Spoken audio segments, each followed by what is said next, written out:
અને આપણા ઇમામ સાહેબ અધારી સાહેબ જ્યારે સ્ટેજ પર બેઠા હોય ત્યારે મારા જેવાનું કાંઈ બોલવાનું આવતું નથી, પણ 2 મિનિટ માટે આ તક આપી છે તો આ બાળકો માટે, કારણ કે હું શિક્ષણની લાઈન સાથે સંકળાયેલો છું, એટલે આ લાઈન જે મૌલાના સાહેબ અત્યારે મહેનત કરી રહ્યા છે, ખૂબ જ સુંદર આયોજન, ખૂબ જ મહેનત આ બાળકો માટે, આપણા તમામ બાળકો માટે કરી રહ્યા છે. અને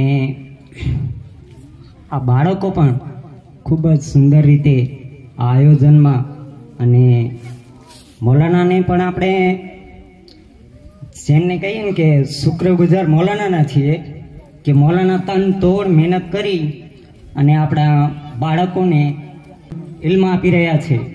ઇલ્મ છે દુનિયાવી હોય કે દીની હોય, ઇલ્મ ખૂબ જ જરૂરી છે. જ્ઞાન અને ઇલ્મ બે એક સિક્કાની બે બાજુ છે. તો આપણે, અને ખાસ કરીને બાળકોને, કે હું એટલું જ કહીશ કે અમે જે નથી કરી શક્યા એ આજે તમારે કરવાનું છે. તમારે શું કરવાનું છે? તો જીવનમાં આગળ વધવાનું છે, ભણી ગણી અને દીનનો ઇલ્મ હાસિલ કરવાનું છે. એની સાથે તમારે તમારા મા બાપ, મારો વિષય ખાસ એ છે કે મા બાપને તમારે, જેમ આપણે કહેવાયું છે કે તમે ભણ્યા જશો ને, મારા જે મિત્રો બેઠા છે એ પણ ભણી ગયા હશે. અને આપણા ઇમામ સાહેબે થોડાક સમય પહેલાં ત્યાં જુમ્મા નમાઝની અંદર એક તકરીર રજૂ કરી હતી. એ પણ ખૂબ જ મા અને બાપ વિશે. તો આપણે બધા એ જ ભણી ગયા છીએ અને આપણે ભણવામાં પણ એ જ આવે છે કે ભૂલો ભલે બીજું બધું, મા બાપને ભૂલશો નહીં. ભૂલો ભલે બીજું બધું, મા બાપને ભૂલશો નહીં. ભૂલો ભલે બીજું બધું, મા બાપને ભૂલશો નહીં. અગણિત છે ઉપકાર એના, એ કદી વિસરશો નહીં. એટલું યાદ રાખવાનું છે. અને માં તો માના કદમોમાં જન્નત છે. આપણે સૌએ ઘણી વાર આ શબ્દો સાંભળ્યા છે.